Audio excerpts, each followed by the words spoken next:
আচ্ছা, আপনার কি রাতে ঘুমের মধ্যে নাক ডাকার অভ্যাস আছে? কিংবা আপনার পার্টনার কি আপনার নাক ডাকার শব্দে ঘুমাতে পারছেন না? আপনি হয়তো ভাবছেন, সারাদিন অনেক খাটুনি গেছে, তাই হয়তো একটু নাক ডাকছি। কিন্তু বিষয়টা কি আসলেই তাই? গবেষণা বলছে, আপনার এই নাক ডাকার পেছনে অন্যতম বড় কারণ হতে পারে আপনার শরীরের বাড়তি ওজন। হ্যাঁ, ঠিকই শুনেছেন। আজকের ভিডিওতে আমরা জানব অতিরিক্ত ওজন কিভাবে আপনার ঘুমের 12টা বাজাচ্ছে এবং এর থেকে মুক্তির উপায় কি। প্রথমে একটু বোঝা যাক, আমরা আসলে নাক ডাকি কেন। সহজ কথায়, ঘুমের সময় আমাদের গলার পেছনের টিস্যুগুলো শিথিল বা রিল্যাক্স হয়ে যায়। বাতাস চলাচলের সময় সেই টিস্যুগুলোতে যখন কম্পন বা ভাইব্রেশন হয়, তখনই নাক ডাকার শব্দ তৈরি হয়। এখন প্রশ্ন হল, ওজনের সাথে এর সম্পর্ক কি?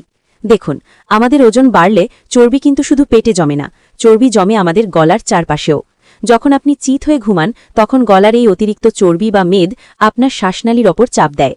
ফলে বাতাস চলাচলের রাস্তাটি সরু হয়ে যায়, আর সরু রাস্তা দিয়ে বাতাস যাওয়ার সময় শব্দ তো হবেই। তবে বিষয়টাকে শুধু শব্দ দূষণ ভেবে উগিয়ে দেবেন না। অতিরিক্ত ওজনের কারণে নাক ডাকা অবস্ট্রাকটিভ স্লিপ অ্যাপনিয়ার লক্ষণ হতে পারে। এর মানে হল, ঘুমের মধ্যে মাঝে মাঝে আপনার শ্বাস কিছুক্ষণের জন্য বন্ধ হয়ে যাচ্ছে। এর ফলে উচ্চ রক্তচাপ, হার্টের সমস্যা, এমনকি স্ট্রোকের ঝুঁকিও বেড়ে যায়। ভয় পাবার কিছু নেই।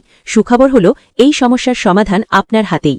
বিশেষজ্ঞরা বলছেন, শরীরের ওজনের মাত্র 10% কমাতে পারলেও আপনার নাক ডাকা উল্লেখযোগ্যভাবে কমে যেতে পারে।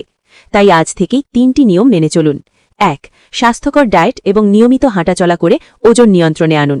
গলার চর্বি কমলে শ্বাসনালী মুক্ত হবে। 2. চিত হয়ে না শুয়ে একপাশ ফিরে ঘুমানোর চেষ্টা করুন, এতে শ্বাসনালীর উপর চাপ কমে। এবং 3. জিভ ও গলার কিছু নির্দিষ্ট ব্যায়াম আছে যা গলার পেশিগুলোকে শক্ত করে, সেগুলো প্র্যাকটিস করতে পারেন।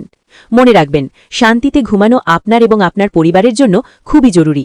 তাই নাক ডাকাকে অবহেলা করবেন না। ওজন কমান, সুস্থ থাকুন। ভিডিওটি ভালো লাগলে লাইক দিন, আর আপনার পরিচিত কেউ যদি নাক ডাকা নিয়ে সমস্যায় থাকে, তবে ভিডিওটি তার সাথে শেয়ার করুন।